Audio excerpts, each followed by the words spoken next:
I can't stand quitters. So if you're the kind of person who's going to quit because it's hard, I don't even want your energy around me, because quitters are the worst people on the planet. You can give a quitter absolutely everything and they will still fail. Quitters can have every single advantage. Quitters can have all the information. Quitters can have all the tutelage. Quitters can have a mentorship. Quitters can have someone who messages them every morning. Hey, bro, let's get it. And guess what they're going to do at the end? Quit. They ain't never going to have shit, right? You need the people who don't quit. I don't quit. Every single facet of my life is testament to the fact that I don't quit. When people see my plane in the sky, you can say whatever you want about me. You can call me arrogant. You can call me anything you want, but you cannot call me a quitter. I didn't quit. So that's the difference. When it was hard, I did it anyway. That's who I've always been. And if you don't have that kind of tenacity, you're never going to be anything. So the people who come along and talk about passive income, they sound like quitters to me. They sound like people who don't want to work. You have to just work. At some point, you have to bite the bullet and just work. So when someone comes to me and talk about passive income and they're a brokey, I'm like, you are just lazy. You are lazy. You will never get anywhere. Lazy people never get anywhere in life. Doesn't matter what it is. Doesn't matter if it's tennis or money. If you're lazy, you're never going to get. I love work. I'm ready to work. I'll dig a hole. If you start with a good team, you're going to make it. That's really true. Brotherhood in and of itself is so valuable. If you sit around with 20 people and none of them are lazy and none of them are snakes, you're going to be fine. I think follow your passion is also a terrible piece of advice. People say, hey man, you need to find what you're passionate about and do that. And what they're trying to say is only do what you like, because you have no motivation to do anything else. And motivation in and of itself is a scam. I don't believe in motivation. I believe in discipline. I am not motivated to do the things I'm supposed to do. I don't wake up full of joy. I have to go to the gym, or that I have to work, or that I deal with crap. I don't feel motivated to do them. I'm disciplined. I do them regardless of how I feel. Whether I'm in the mood to do it or I'm not in the mood to do it, it gets done. That's discipline. Discipline's a real thing. Motivation is fleeting. Yeah. You're never going to be permanently motivated. So when someone comes along and says, oh, do what you're passionate about, what they're saying is you'll have endless motivation and you'll be able to try hard. If you're the kind of person who can only try hard at something he enjoys, then you're going to fail. Because most things you enjoy don't pay any money. If they paid money, you wouldn't enjoy them. It's called a job, right? Nobody likes their job. You like your hobby. I'm sure you like playing video games. Maybe 1%, 0.1% can make money from video games, right? Most people, you ain't ever going to make it. Yeah. Do you think the guy in China who owns a concrete plant is passionate about concrete? Money. Be passionate about success. If you're passionate about money, then you can be passionate about anything. I'll be passionate about any business on earth that pays me. If you pay me $1 billion to dig that hole, I'll be very passionate about that hole. I will dig that hole with passion. I think the world is a violent place. I think there's violence all around us. I think that I view the world in a violent way. And I don't mean that in a negative context. I say a lot of things, people take them as negative, but I see them as positive. Like I say I'm an angry person and people imagine me really happy. Yeah. I'm super happy when I'm angry. Angry is motivated. You can't sleep if you're angry. So you better work. Right? So I'm an angry guy, but I'm a happy guy. If I sit in a coffee shop, right? If I sit in Starbucks, the whole time I'm in there, not only am I thinking about how they got the money from me and how much I spend, I'm thinking about how I could outcompete them. I'd sit there and go, okay, cool. I'm in Starbucks and spent £5.68. I got a latte and I got a donut and I'm sitting here. And that business place, that commercial property right across the street is available for lease. How could I outcompete this coffee shop which just took my money? What's the profit margin on this £5.68? How much did this cost them? Coffee, pennies. Donut, 30 PB. How much is the rent? How much is the business rates? If I had to open up there, how would I attract people to come into my shop as opposed to their shop? They got a big brand name. I'm brand new.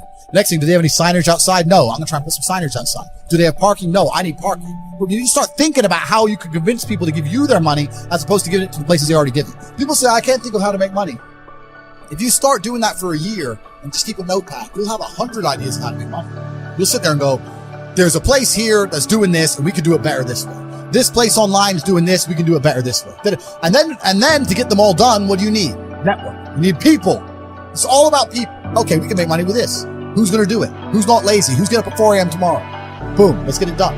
So there's unlimited ways to make money, but most people go through life and their money is taken from them. They don't even identify how they got tricked out of it. Business is just other people's money. That's all business is. I want to start a business. So you want other people's money. You have to think about it. Nobody thinks about it. And the easiest way to think about it is to think how you're giving yours. That's a mental model you should adopt. And you'll end up with loads of business ideas. Business ideas are everywhere. It's just execution, which is different. At the end of the day, even if you're struggling, it's you that's going to have to get up and get the work done and change your life. So when they go on the TV and say, you're depressed, it's a disease, you can't fix it, there's nothing you can do about it, it's not your fault, I think they're just trying to reinforce in your mind that you're never going to get better. I think if they really cared, they'd say, like Tyson Fury says, you're depressed, but you can beat this, you can do this. I don't hear them saying that very often. They just sit there and say, everyone's depressed and it's normal, accept it. And I don't accept that. I don't accept that. I don't think people should sit there and accept that they're sad. Change it. I think only you can change it. That's what I think. But I actually think the world is quite a bleak place for men nowadays. I think that the societal path they've laid out for most men is a sad one. I think that all men like the idea of conquest and like the idea of being high status and being rich. And they're telling you that you shouldn't be those things and you shouldn't do those things. You should just go to school, get a wife, sit at home, happy wife, happy life. And it's depressing and it's unhappy.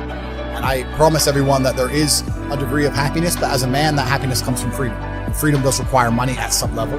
And you're going to have to get out there and get paid if you want to be free as an individual. And once you're free, you're going to be. When I talk about the Matrix, I'm talking about the systems which have been created by society, which are deliberately designed to enslave. In the movie, the Matrix were used for our body heat, but here, in this Matrix, we're used for our efforts and our energies. And you're existing inside of a system which is deliberately rigged to make the rich richer and for the poor to stay poor. Yeah. And you can sit there and get upset about it. You can sit there and cry about it and say the system needs to change, which is what some people do, socialists, XYZ. But I think I know that's a waste of time, right? That's futile. The best thing to do is to understand the rules of the game and find a way to win. So yes, the game is rigged. Yes, the rich are always going to get richer. Yes, the poor are always going to struggle. And that's the way the game is set up. So you still need to find the best move on the chessboard. There's no point sitting there saying, I want to play a different game, because that's never going to happen.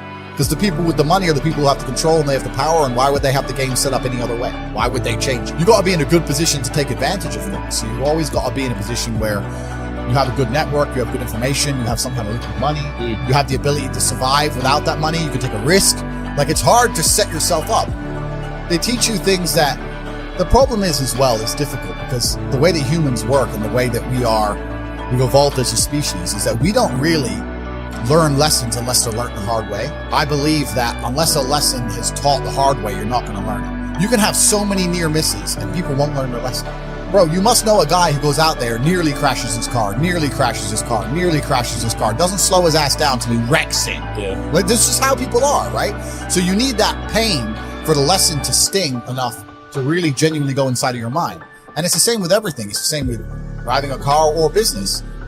Truthfully, if you want to learn a lesson about business, you're going to have to suffer at some point. I don't know what you've been through. I don't know how bad it hurts you. Maybe you've been through something you don't understand. Life hasn't turned out the way you'd hoped. It's painful. But I came to tell you what you are going through right now is not how your story is supposed to end. This ain't your life right here. This life you got right now, this ain't just it. You think this it? God ain't through with you. Pain is a part of life. We've all been through things that are uncomfortable. We didn't like it. But God made a way when we didn't see a way. Even though it's painful now, if you'll stay in faith, that will lead you towards your destiny. For those of you that have experienced some hardships, don't give up on your dream. Anybody can give up. But you know what that's doing? Wasting your pain. It's very easy to find a reason to quit. Quitting is a very simple habit. You do it once, you'll do it again. By the way, fighting through and winning is also a habit. Anything worthwhile takes sacrifice and time. We've all heard the saying, no pain, no gain. Every struggle is making you stronger. Every painful time, it's developing something in you that can only be developed in the tough times. That opposition, those obstacles, that's how you become stronger. We were not created to float through life on flowery beds of ease. Now quit telling yourself you can't take it. You're not weak. You are well able. I'm going to keep a good attitude, knowing that this pain is leading to my gain. The scripture says, rain falls on the just and the unjust. The key is what we do in our times of pain. You can come out bitter or you can come out better. My challenge, don't just go through it, grow through it. we let the conditions around us convince us that we can't reach what we're trying to reach because of circumstances beyond our control. You got to show up for your life regardless of the circumstances. You got to show up in spite of the conversation going on in your mind. Because if you don't, nobody else will. 90% of the things entrepreneurs do who win big, no one ever sees. But the same goes for the people that don't make it. No one sees that you're not working. No one sees that you're sitting home watching TV. Only you see that, but there's a key. Time, sacrifice, and effort. There's a patience that goes with that. The process shapes you before it rewards you. So who you become in the process by far more valuable than all the valuables you'll ever make. And here's why. The greatest value in life is not what you get. The greatest value in life is what you become. Our problem today is that we have generations of people who like to talk about increase and expansion, but they think like decrease and survival. Yes, God has empowered you, but He didn't empower you to be a survivor. He empowered you to be a succeeder. God did not create us to give up when it gets hard. And if you will shake off the self-pity, then God will not only bring you out, He will bring you out better off than you were before. We've all had bad breaks. We can all find a reason to live offended, press past those lonely nights. Amazing things await you if you just don't settle. Don't let good enough become good enough. Get your fire back and go after the destiny that belongs to you. If you're going to fulfill your destiny, you have to have a made-up mind that no matter what comes against you, you're going to keep pressing forward, looking for your next victory. Don't judge where your situation is right now. You got to create an environment for you to win. 8 out of 10 millionaires have been financially bankrupt. You know why? They defied the odds. When one door closes, another door opens. When something happens to you and interrupt what you are now doing, you can make a decision. You know what? I'm going to still find a way to win.